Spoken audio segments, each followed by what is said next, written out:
Bom, boa tarde. Nós estamos aqui, nós somos do Semear Musical. Hoje estaremos entrevistando a Ana Paula e o Fábio, juntamente com o Pepe. Eu sou a Kate Thomas, sou natural de São Paulo. Sou multiartista, sou fotógrafa, tatuadora e estou aqui no Semear Musical na parte de designer, juntamente com o Matheus. Fala, Kate, pessoal. Bom, eu sou o Matheus, também conhecido como Pepe, sou músico, compositor também, dou aula de música, também tenho um trabalho na área ambiental, sou educador ambiental e tenho buscado na minha pesquisa unir esse campo da natureza e da música, né? Que foi até uma pesquisa que eu fiz junto ao professor Sérgio Freitas aqui na UDESC. Então a gente vai começar agora a entrevista. Eu queria começar com a Ana Paula, nossa convidada. Vou deixar para ela se apresentar um pouquinho melhor. Então, Ana, conta pra gente um pouquinho como que começou a sua história com a música e um pouquinho de como que foi esse processo para você se tornar essa artista que você é hoje. Então, eu sou obrigada por esse convite, né? Esse momento aqui com o Fábio e também com vocês, por esse projeto. Eu sou Ana Paula da Silva, cantora e compositora, nasci em Joinville, né, aqui no estado de Santa Catarina. E atuo com a música, na música há 26 anos, né? E tenho uma história, eu acho que muito comum, de muitos músicos e musicistas, com uma história familiar, com um pai que cantava em todas as festas, tocava violão, cavaquinho. Sou a filha mais nova de 3 homens, e aí, desde criança, eu lembro de estar em casa e meu pai chegar com o cavaquinho e me ensinar, assim, tinha uns 6 anos, Paulinho da Viola, Cartola, né, enfim. Então vim com isso, assim, de pequena, com essa coisa de estar com o entorno, assim, da música brasileira, né, muito do samba até, muito mesmo, assim.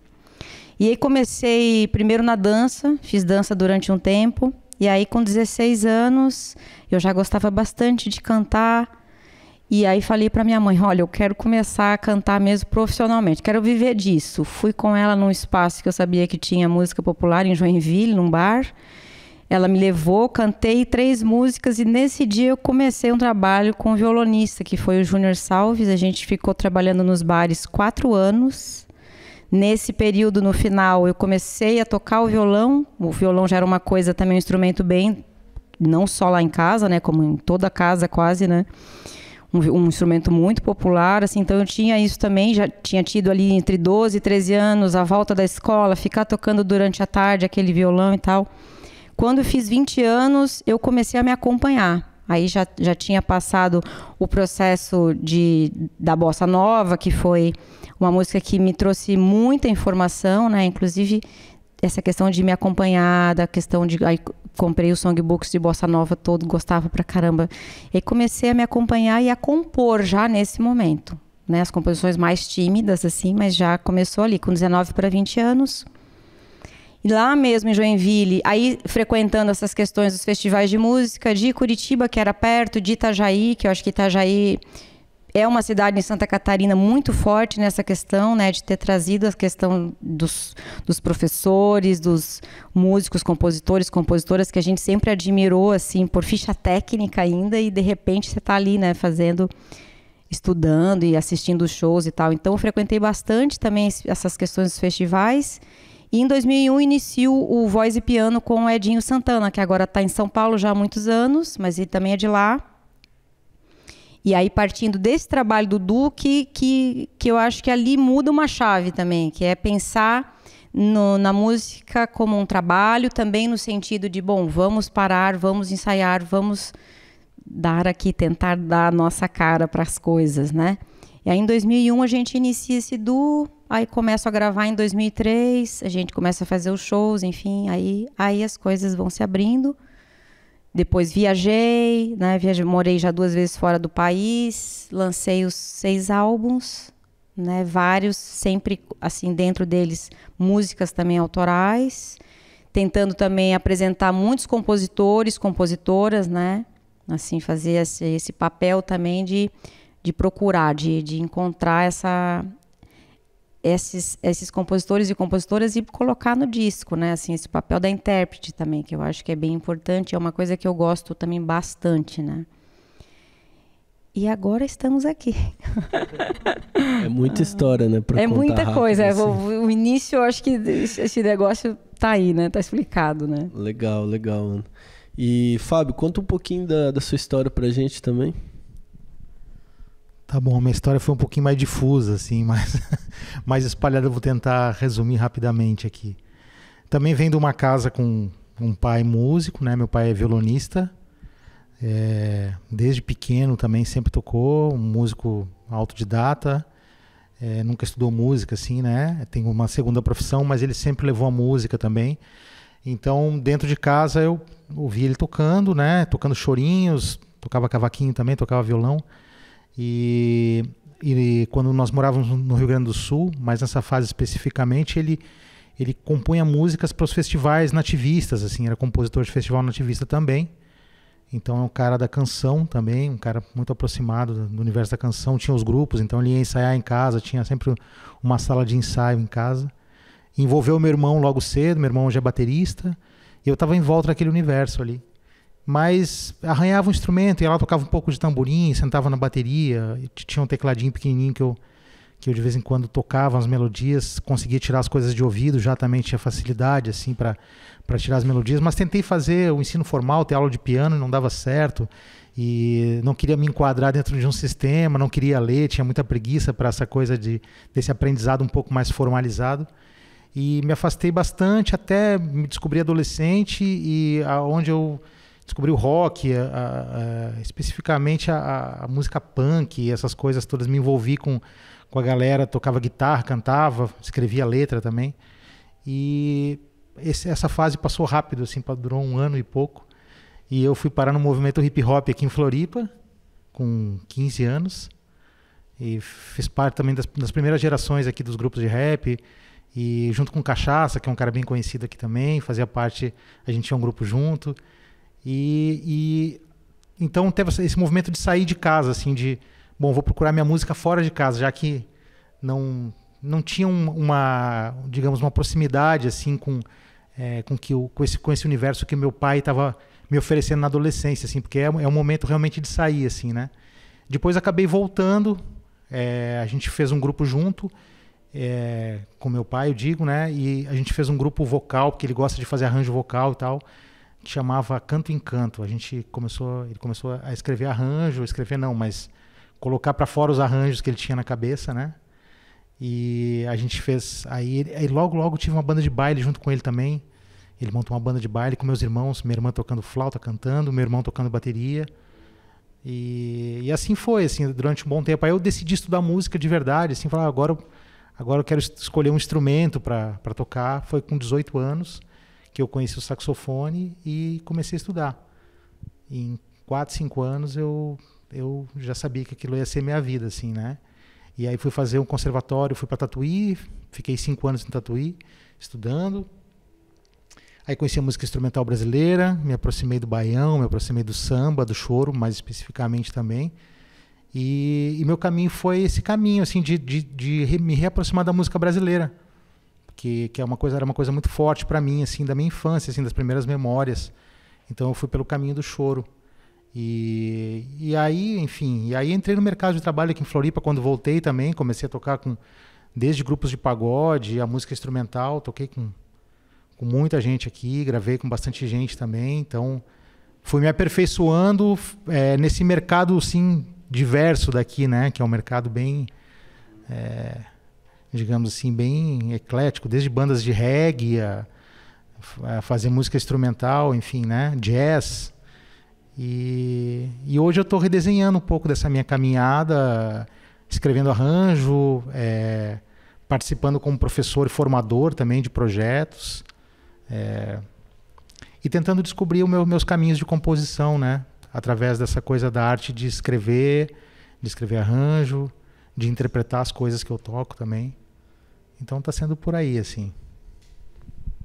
Que legal, gente. Tem sempre esse período, assim, acho que da nossa adolescência, que a gente vai desenvolvendo um afeto por um instrumento específico e a gente vai deslanchando, assim, na música, né? A gente queria saber quais são as referências musicais de vocês, né? O que inspira vocês a criarem todos os dias ali, ou seguir a linha de que vocês gostam mesmo para tocar, e se existe algum grande nome fora da música também que influencia vocês nos processos criativos. Eu vou agora. Então, são quase 3 aí que você fez, né? Numa só, mas para mim essa questão da influência é tudo. Não tem uma coisa que paro e falo, isso aqui. A vida para mim é a maior influência, né? As relações que a gente vai criando, vai sentindo, né? Isso para mim influencia muito o meu fazer, o meu atravessamento maior vem daí, né? Acredito muito também nessa questão da ancestralidade, né? Para mim a música tem um sentido também que é profundo, muito profundo para mim. Ela passa também pela espiritualidade para mim, né? Para mim nesse lugar do fazer, do imprimir, né, essa música, e então ter esse momento que é o propósito maior, que é a troca, né? A gente faz num primeiro momento, né, para liberar aqui, né, o que temos, e aí a gente faz para trocar, né? Mas em relação à escuta, então, que eu acho que é a primeira coisa que a gente tem, né, informal, que eu acho que faz parte do nosso estudo até, né, do músico popular, do musicista e tal, que foi eu ouvi muito samba, né? Então, no primeiro momento, depois com 20 anos eu comecei a cantar no grupo de samba e choro, então passei bastante pelo choro também, questão da música instrumental, ter morado fora logo cedo, não tão cedo, mas com 24 anos, então abriu muito, porque era um lugar onde tinha formações de todo tipo, né? De ter, assim, uma viola com um saxofone, só o duo, né? Assim, com suas composições. Então, assim, essas coisas abrem muito também, né? E morando fora também eu fui olhando cada vez, pelo menos tentando olhar cada vez mais para o meu jardim, né? Então, eu consegui fazendo música brasileira sempre. Tenho uma paixão imensa pelos tambores, então pela música afro-brasileira sempre tive, pela cultura popular, eu acho que é um dos caminhos, e ela acaba resultando bastante, para quem conhece o meu trabalho mesmo, né, os dos discos e tudo, observa bastante essa sonoridade, né, de várias manifestações populares, por exemplo, alguns ritmos que já estão ali na música que eu venho fazendo, né. E claro, se a gente fosse falar, vamos falar dos intérpretes, né, cantores e cantoras da música brasileira, que foram muitos, né, assim, não tem um específico que você fala, olha, não, foram muitos e foram em tempos diferentes, ainda hoje é assim. Às vezes eu pego um disco, sei lá, que eu comecei a ouvir quando eu estava com 20 anos de idade, eu sei que eu ouço hoje e o disco, nossa, parece que tá novo, né? Assim, aquela sonoridade ainda tá viva, tá tão profunda, tem tanto a dizer aquilo ali, né? E outras coisas também não, né? Então, os ciclos vão mudando. E claro, depois de começar com as composições e por também frequentar muito questão de mostras de música, né? Eu frequentei muito aqui no Brasil, mais do que festival, por exemplo, como compositora, eu fui muito em mostra, que é uma parada que eu gosto mais, assim. Acho bem gostoso esse negócio. Vamos lá, vamos mostrar, né? E apresentar as nossas composições. E aí você vai conhecendo muita gente, né? Do país inteiro. Você ganha também fora do país, que eu acho que eu sou um artista que saí bastante do Brasil. Procurei sair mais do que para os grandes centros de dentro do país, né? Então, como eu tive essa experiência de morar, eu acabei conseguindo fazer. Toda vez que lancei um disco, sempre fui também, né, para o exterior, fazia os shows, voltava e tal. Então, você vai conhecendo muita gente, você vai recebendo muito material, né? E aí eu comecei também a ouvir muita gente, né? Muita gente da música, digamos, essa que falam que é independente, né? Então, enfim, são muitas pessoas que atravessam, né? A vida me atravessa e é tudo isso, não uma coisa só. Muito bom, muito bom. A gente sente mesmo ouvindo a sua música, né? Quanto que essa universalidade tá numa musicista brasileira, né? Música brasileira mesmo. Dá pra ver que essa influência é muito forte em vocês mesmo. E já vou aproveitar, dando o gancho aqui pro Fábio, falar um pouquinho do processo de composição, Fábio. Como é que você entende o processo de criação? Como é que é para você esse processo? Se você tem que se isolar num lugar bem silencioso para compor, ou se você está na correria do dia a dia, você compõe, grava algo, vai desenvolvendo. Como que é para você? Eu vou primeiro responder uma pergunta que não me fez, porque eu fiquei com a língua coçando aqui de falar as minhas influências também. Não, eu preciso falar de quem... Não, por favor. Na verdade, minha grande influência hoje é a Ana, assim. Não, mas ela me influencia bastante, assim. Acho que a música dela, como tu bem colocou, traz bastante também essa coisa forte da música brasileira, dos tambores, de coisas que eu também acredito que estão na minha música, né? A gente se encontra e se encontra com o universo da pessoa também e se encanta por isso também, né? Eu sempre tive uma admiração e uma conexão com a música brasileira muito forte também. E essa música entrou no meu instrumento, que é o saxofone, assim. Ele se manifestou num instrumento que talvez fosse um instrumento não tão apropriado. Talvez se eu fosse percussionista, fosse violonista ou pianista, talvez fizesse um pouco mais de sentido, né? Eu precisei buscar isso no saxofone, que é o caminho que eu estou trilhando hoje, assim, de tentar trazer essas percussões, essa musicalidade principalmente das matrizes africanas e dessa contribuição gigante, né? E como diz o Letieres Leite, civilizatória para o Brasil, porque isso civilizou o Brasil, né? Essa música, né? A gente tem uma dívida muito grande, né? Com essa música e com esse povo, né? Porque a gente hoje em dia é um país dessa dimensão por conta da música africana também, né? Então eu acho que isso tá me atravessando. Perfeito. Inclusive eu vi um vídeo seu com o pessoal do Choro Xadrez, até mandar um abraço pessoal do Choro Xadrez aqui, que você tá falando justamente disso, como que você incorporou essa questão do instrumento percussivo no saxofone, né? Sim. Muito bacana isso, sim, né? Sim. Pensar como instrumento percussivo, né? Por isso que tem um desenvolvimento rítmico tão interessante, né? Quando a gente escuta tocar assim, a gente sente isso. Sim, esse é meu motor. Eu acho que se for para me falar do que me motiva a fazer música, eu acho que é a questão rítmica mesmo, do gesto rítmico. Porque eu acho que o ritmo, ele fala muito da cultura. Se for tocar música indiana, a rítmica da música indiana vai falar muito sobre um jeito de viver, sobre um jeito de pensar o espaço, sobre um jeito de pensar o corpo, né? Então isso me conecta muito, até por conta que eu sou às vezes muito racional. Então a música, de certa maneira, me lança para um território que é um pouco mais físico, que é um pouco mais intuitivo, que é um pouco mais corporal, né? Então essa música para mim é muito importante, porque ela é sanadora, ela me cura dos meus processos muito psicológicos, às vezes ela me leva para esse lugar. Então as minhas influências, Moacir Santos, né? O maestro Letieres Leite, todos esses caras que escreveram para sopro, o Paulo Moura, né? Que pensaram o sopro a partir dessa dimensão, são os caras que hoje em dia movimentam muito a minha música. E outras pessoas que eu conheci com a Ana, né? O Roberto Mendes, as coisas do Djavan que ela gosta bastante também, que agora a gente ouve bastante, e eu ouço bastante por causa dela também, que eu conhecia por causa da Clara, a minha enteada, filha da Ana, que adora também. Então estou me aproximando bastante desses outros lugares que eu conhecia, mas não tinha essa intimidade, né? E falando sobre o processo de composição, o meu processo de composição, ele nasce daí, assim. Eu não sou um compositor de canções, mas eu sou um cara que sempre trabalhei a improvisação, até antes de estudar formalmente a improvisação, eu já improvisava, sempre gostei de improvisar no instrumento, de criar melodias. Então a composição, a minha caneta é o instrumento.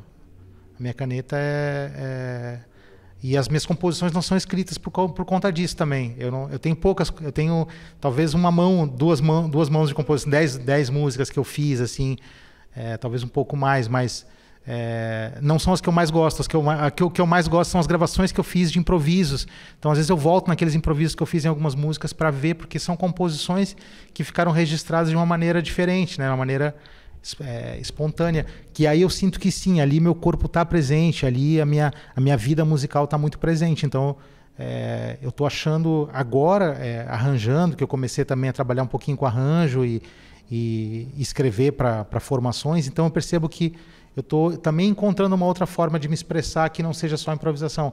Eu acho que isso ainda é cenas do próximo capítulo, assim, é o que vai acontecer, mas eu acho que por aí vai aparecer algum caminho diferente. Porque até então tudo que eu fiz de significativo para mim mesmo tem sido através da improvisação. Legal que você já vai respondendo um pouco das próximas perguntas, que a gente ia falar da improvisação. Mas antes eu queria ouvir um pouquinho da Ana Paula, como é que é o processo de composição dela também. E muito legal esse link que o Fábio fez com a improvisação, porque Sim. eu acho que tá um pouco junto, né? A composição é uma improvisação também, só que é uma improvisação que você improvisa, senta, arruma um negocinho aqui, vai arrumando, vai lapidando, né? Sim e não sei. Como boa libriana, sim e não. E um talvez ainda, assim, o libriano, né? Então, eu não tenho essa coisa, você perguntou meio o ritual, né? Assim, se tinha ritual, se não tem ritual, quando que é? Não tem, para mim não tem. Né? A gente falou ali da Clara antes. Então, desses 26 anos, 15 eu também sou mãe, né? E eu fui mãe solo, então, assim, tem todo um processo de vida também aí que você tem que... São grandes desafios que a gente vai Claro, aí, né? E, enfim, o meu trabalho também vem muito do processo da produção, que eu também cheguei a fazer bastante, né? Não somente, então, no trabalho artístico, mas também esse trabalho de sentar, escrever um projeto, resolver o que você quer fazer. Então, eu produzi festivais de música, produzi os discos, produzi projeto do DVD, assim, esse aqui exclusivamente foi da Marisa Toledo, pianista, né? Depois a gente fala dele. Mas, então, assim, a questão da composição ainda não é um trabalho diário que eu sento e falo, hoje vou, né? Pelo menos, não que tenha que resultar numa composição que vou gravar, mas um exercício, pelo menos. Não, eu não tenho essa coisa assim de todo dia estar no instrumento, todo dia ficar cantando. Não, eu não tenho. Tenho os meus processos, assim, eu sei que agora, por exemplo, agora eu vou gravar o disco solo, né? De voz e violão. E aí eu já tenho, de algum tempo, alguns arranjos que fiz, de algumas composições que eu gosto bastante, né? E composições minhas também. Então, estou nesse processo aí. Vou lá, namoro um pouco a composição, volto, quero arrumar isso, quero arrumar aquilo. Tenho um tempo com as coisas. Já eu tenho muita parceria também de letra, né? Então, já também até no Raiz Forte, que é o disco mais autoral que eu lancei até o momento, né? Que eu acho que trouxe muito resultado bacana, não só para mim, mas para nós também, né? Teve a questão dos prêmios, tudo isso veio do Raiz Forte, né? Em parceria com o William Goy na bateria, o Davi Sartori no piano, mas um trabalho de trio, enfim. E agora me fugiu um pouquinho aqui, gente. Mas estava falando, então, daí eu sabia que tinha que fazer aquele trabalho, que tinha uma sonoridade já, então eu fui buscando, né? Ali tem parcerias de letra, era isso que eu estava falando. Do Serginho Almeida, que é meu parceiro antigo já. E algumas eu recebo, né? Tem, às vezes, letrista que me manda, fica lá uns 2, 3 anos, que foi o caso do V Domingos, agora a gente acabou de fazer uma parceria. E depois eu falo, me dá paciência, hein? Paciência comigo. Aí um dia eu vou lá, tô com aquele movimento, né? Tô sentindo que eu quero fazer, busco algo que claro, que tem identificação também, né? E aí acontece esse processo. Mas eu não tenho um ritual, não, para isso, assim. Eu deixo as coisas fluírem da melhor forma possível, né? Mas eu vejo que é interessante mesmo o exercício, né? Pô, a gente ouve o Paulo César Pinheiro falar, pô, ele todo dia toma um café, vai na mesa dele com um papelzinho branco e começa a escrever. Nem que aquilo não vai virar algo, mas... Quer dizer, um exercício, que beleza isso, né? A gente poderia também fazer isso, mas aí abre aqui uma outra discussão que... Sim, eu imagino que composição é uma coisa que tem que se dar por meio orgânico, né? Porque quando a gente cria uma coisa genuína, é sempre uma coisa que vem, assim, de um momento que você está inspirada. Às vezes não necessariamente está passando por um processo na vida que você recria tudo aquilo e consegue fazer coisas bonitas, né? E, Ana, a gente queria saber como que você entende assim, a improvisação, como que se dá a improvisação no seu processo criativo, o que você entende também da improvisação na sua própria vida. Então, esse meu lugar, eu acho assim, dessa questão da composição mesmo, né? Daí falando diretamente o que estávamos falando antes, eu não tenho, isso não está tão claro assim, né? Não é muito o meu trabalho, eu acho, dentro da música mesmo, assim. Eu faço as composições, me sinto bastante intérprete, né? Não somente quando vou só cantar, mas também como cantora e violonista daí nesse outro lugar, mas sempre teve muito espaço e tem, né, nas composições de ter aí as pessoas convidadas para ter esse momento, né, do improviso e tudo mais.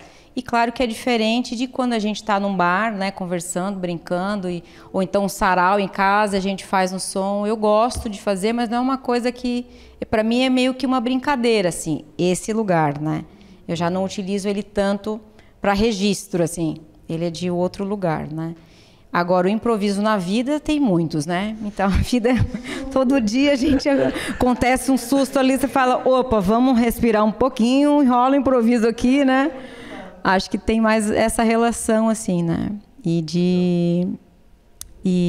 Enfim, as pessoas com quem eu trabalho também, a gente tem bastante isso, né? Nessa soltura, nesse lugar de vamos abrir agora, vamos abrir aqui, vamos fazer essa levada já. Então, assim, algumas coisas se dão naquele momento, né?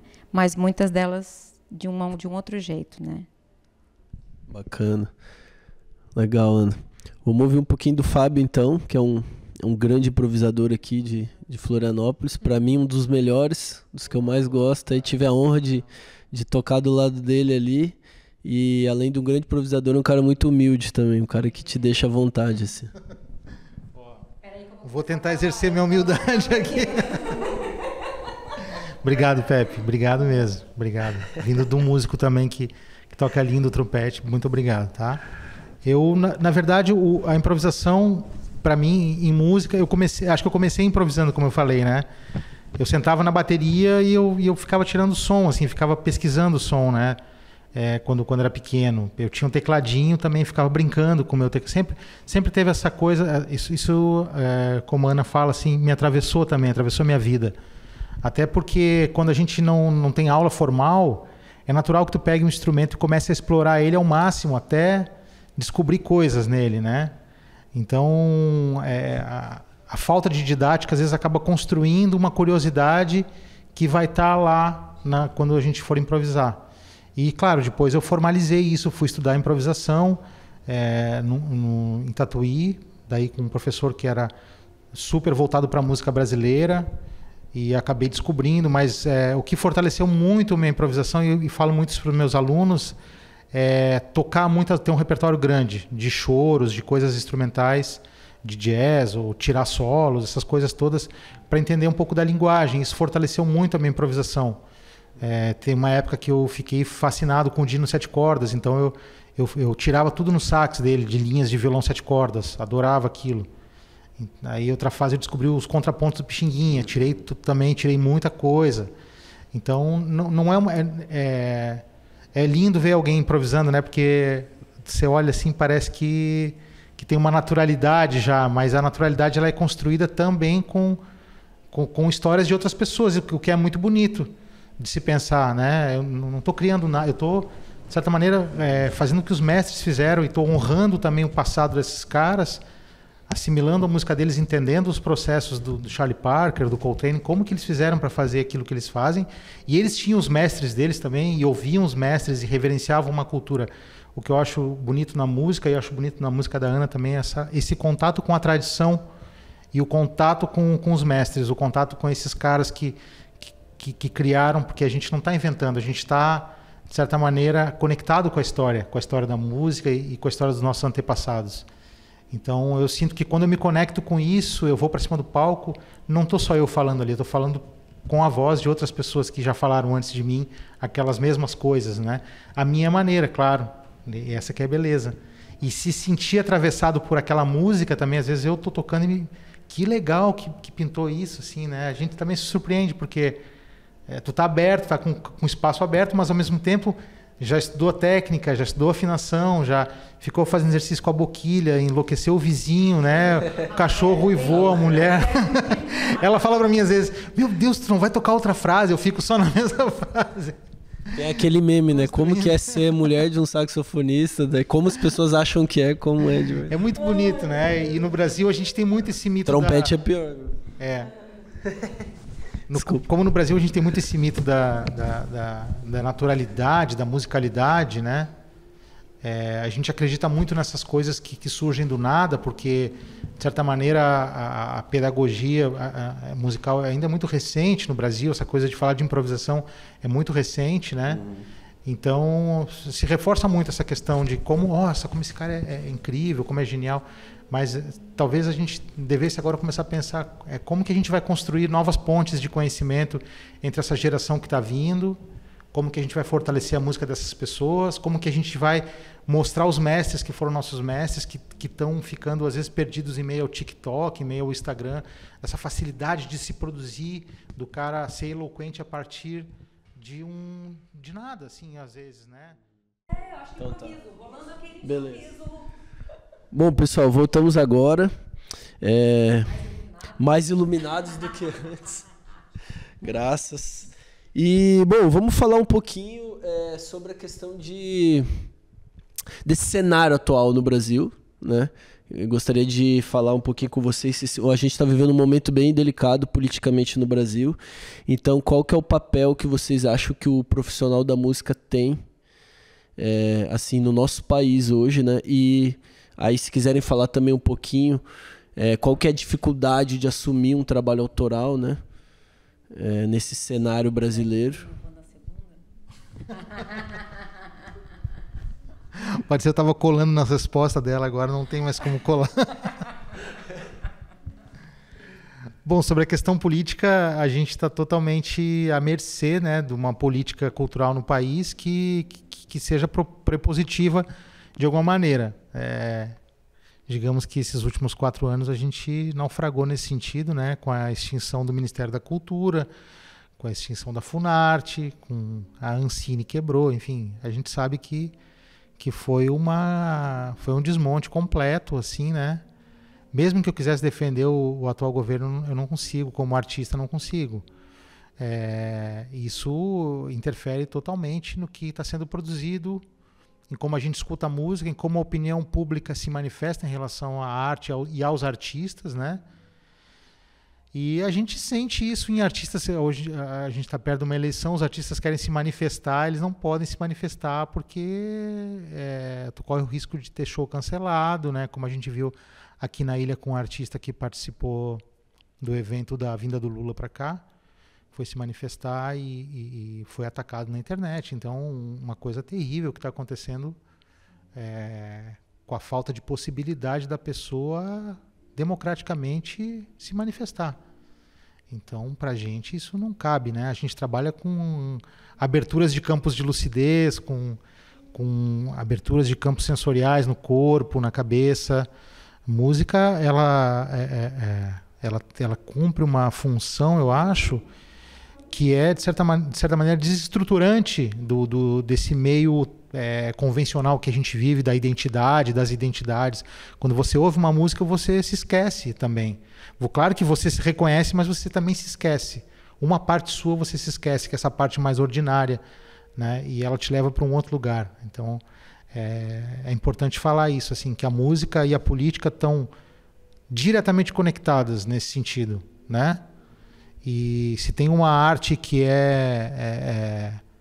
pouco, digamos assim, que traz poucos benefícios para o mundo capitalista e mercantil que a gente vive, é a música, porque a música ela te arranca do lugar e te leva para um outro espaço-tempo, assim.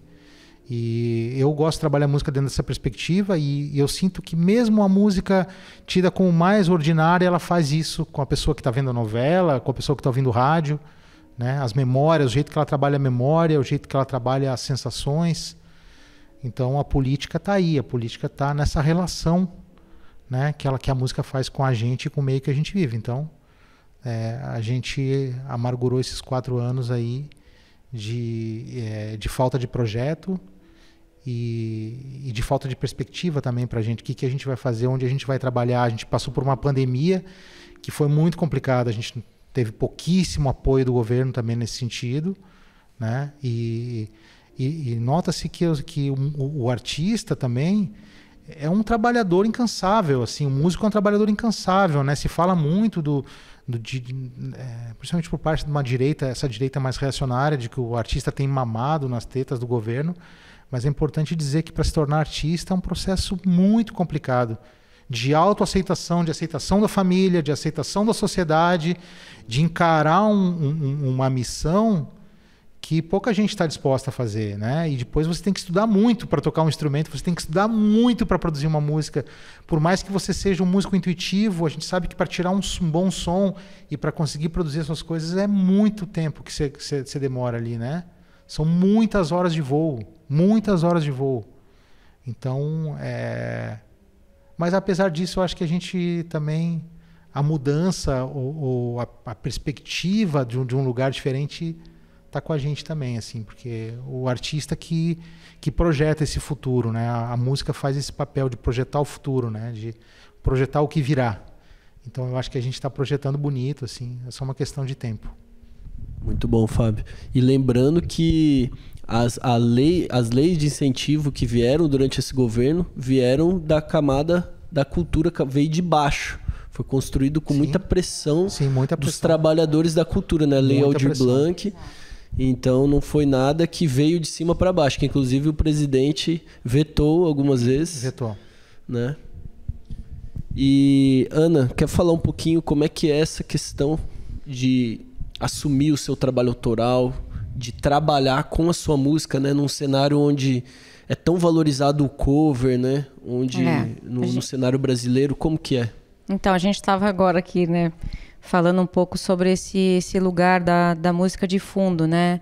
Falando especificamente, talvez, do processo do nosso país, enfim, com tantas dificuldades que temos, né, na questão da história, na questão da educação musical, na questão, enfim, muitas coisas que acabam dificultando, eu acho, essa escuta, esse fazer, esse lugar de desafiador também, mas de conseguir manter isso firme, né?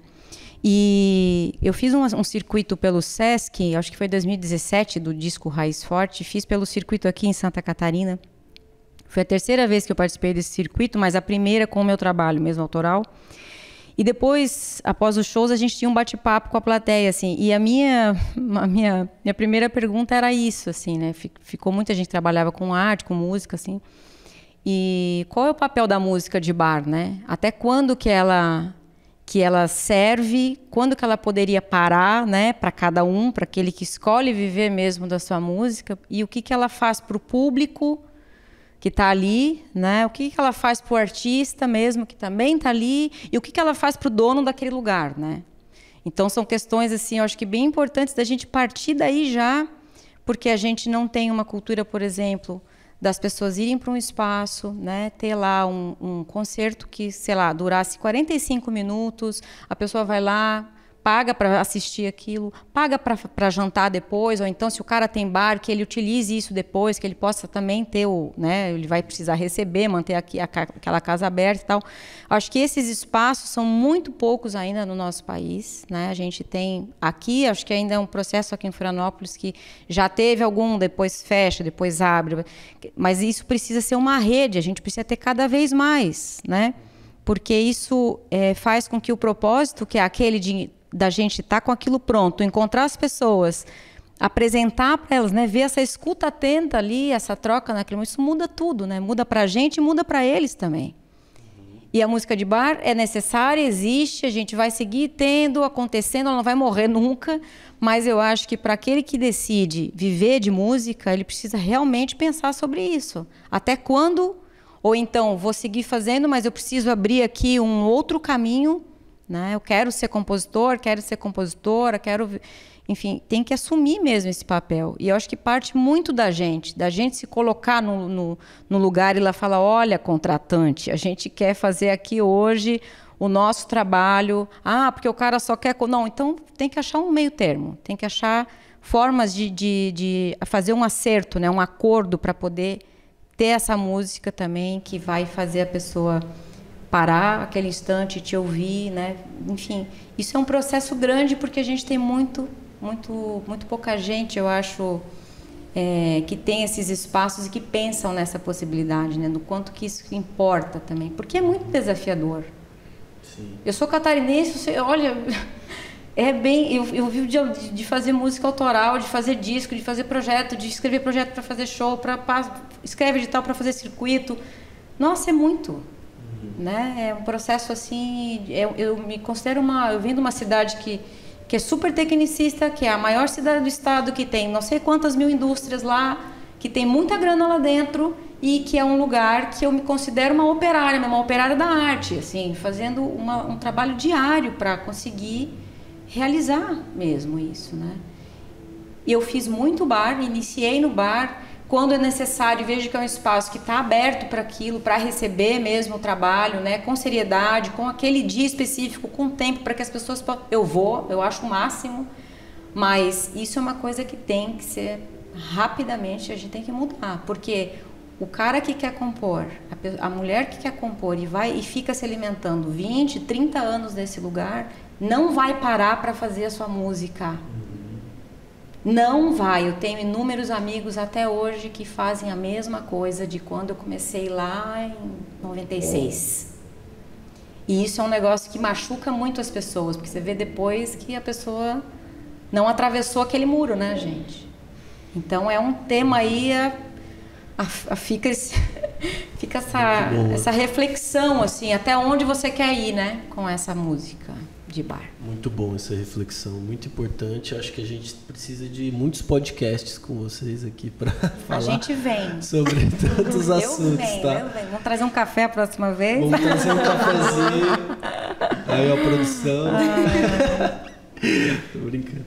Mas acho que para finalizar, vamos deixar vocês um espaço aberto para vocês falarem o que vocês gostariam de falar que a gente não perguntou. Também gostaria que a Ana mostrasse um pouco do songbook que ela trouxe. E se quiserem falar o que vocês quiserem divulgar o show do fim de semana, do próxima semana, ou uma mensagem final, fiquem à vontade. Primeiro, agradecer novamente a vocês, o espaço, o projeto. Obrigada, Guilherme, né? O Fábio também, que veio contando dessa possibilidade, a Kate, Pepe, a Flora, né? A todos vocês, e desejar que esse projeto possa ter uma vida longa, né? Onde muitas pessoas possam passar por aqui. E, enfim, eu estou lá nas redes sociais, né? O site anapauladassilva.com. Acabei esse ano lançando um livro, né? Que foi até um processo... Primeiro eu fiz um mestrado aqui na UDESC em processos criativos, através do Catumbi de Itapucu, tendo uma pesquisa em campo com essa manifestação afro-brasileira de Santa Catarina. E a partir desse processo, dessa pesquisa em campo, eu fiz as composições também e tal. E depois do trabalho da defesa, eu falei, bom, vou escrever um livro, e fui buscar mais manifestações da região do Nordeste de Santa Catarina, que é a região do meu nascimento, que é uma baía que chama Baía da Babitonga. E aí fiz um livro, né? Terminei agora, tô lançando esse livro, e traz manifestações afro-brasileiras, açorianas e indígenas da região ali da Baía da Babitonga. Também todas as pesquisas em campo. Não é um texto acadêmico, né? Traz as características das manifestações, a música, enfim. E também fiz as composições. Então é um projeto que eu estou muito contente, né? Então, para quem quiser conhecer, estou lançando agora o livro, vou lançar aqui em Florianópolis. Também dá para ter acesso a uma parte da pesquisa no anapauladassilva.com/livro. Estou nas redes sociais, nas plataformas digitais tem os discos. E esse aqui eu trouxe hoje, assim, só para... A gente estava falando sobre composição, né? O songbook que foi feito pela Marisa Toledo, pianista do Paraná, mas mora em Joinville há muito tempo. E teve também, junto do projeto, o Cláudio Moraes, né? Fazendo as revisões, e o Marcos Arquette também nas transcrições, né? Então, as minhas composições até 2013 aqui, né? Nesse livro do songbook. Muito linda, cara. Que eu vou deixar a foto do Pena Filho, né? Da capa e contracapa. E aí tem discografia aqui dentro, tem alguns depoimentos, né? De pessoas que eu também admiro bastante. E é isso, tá? Então, lá no site tem tudo. Obrigada por esse convite. Até uma próxima. E viva, viva!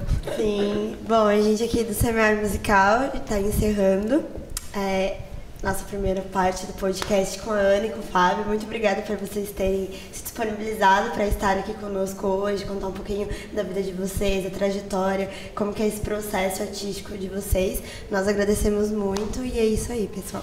E agora vamos deixar o Fábio também dar as suas últimas palavras, né, Fábio? A gente corta. Eu passei corta, aí passa pra ela, já ia falar, calma aí! Para aí aqui, eu já... Não, essa parte a gente deixa pro final. final, coloca tipo, faz um... Vai fazer de novo, Kate? De novo, hein? Aí hoje eles são bem manifestar aqui, deixa eles manifestar deixa aqui ele isso. falar. Eles já não falam muito. Mas fala aí. Mentira, meu. Então tá, quero agradecer vocês também pelo convite, o Pepe, que é amigo, querido, tá sempre próximo também. Obrigado pelo convite aqui, né? Tô numa sala aqui que eu fiz bastante aula de prática de conjunto aqui quando fui aluno da UDESC. Esse lugar que me trouxe de volta para cá agora de novo, estou fazendo meu projeto de mestrado aqui com o professor Fiaming, dedicando boa parte dos meus dias a esse projeto agora também. Saí um pouco estou um pouquinho, de vez em quando toco num lugar ou no outro, mas estou realmente tendo que escolher, tendo que ser um pouco mais seletivo em relação a essa parte por conta dessa demanda do mestrado, né? E estou com alguns projetos interessantes acontecendo também em andamento. Sou professor do Núcleo de Estudos Fanfarra da Ponte, que acontece ali na Cervejaria Bugio, no centro. Estou escrevendo arranjos para fanfarra. Nós temos um projeto paralelo que chama paralelo, mas totalmente conectado, que chama Fanfarra Show, Fanfarra da Ponte Show, que são professores que tocam, alguns alunos mais avançados. A gente está fazendo um repertório e eu estou escrevendo arranjos específicos também para essa prática. Então está sendo super legal, porque agora estou conseguindo, dentro de núcleo de sopros, que sempre foi a minha história, minha trajetória, agir também de maneira e compor, produzir coisas. Então está sendo bastante bacana. E estou com um projeto também, que desde antes da pandemia, chamado Arapuca de Vento, que é uma big band, que junta uma turma bem bacana. É um projeto que agora a gente vai lançar possivelmente 2 ou 3 vídeos. Estamos finalizando os vídeos. E a gente conseguimos agora, logo depois que a pandemia ficou mais branda, a gente conseguiu começar a se encontrar e produzir um material. Então tem músicas autorais dentro desse projeto também. Eu estou fazendo a direção artística e é um projeto que tem tudo aí para começar a acontecer de uma maneira mais efetiva, assim. Uma big band na cidade, tocando música brasileira também. Então está sendo bem enriquecedor. E é isso. Muito obrigado novamente pelo convite. E sempre que precisarem, só chamar que a gente está por aqui. Maravilha, 2 grandes nomes aí da pesadíssima da música aqui, Floripa, e nível nacional e internacional também. E, bom, então vou agradecer aqui a Kate, minha companheira aqui do podcast, agradecer ao Guilherme Vieira também, que está na parte técnica, e a professora doutora Flora Roderbaum. E lembrar que a gente está aqui no espaço da Universidade Pública, da UDESC, né? Estamos aqui resistindo com a música, com a cultura e tentando deixar esse mundo um pouco mais bonito.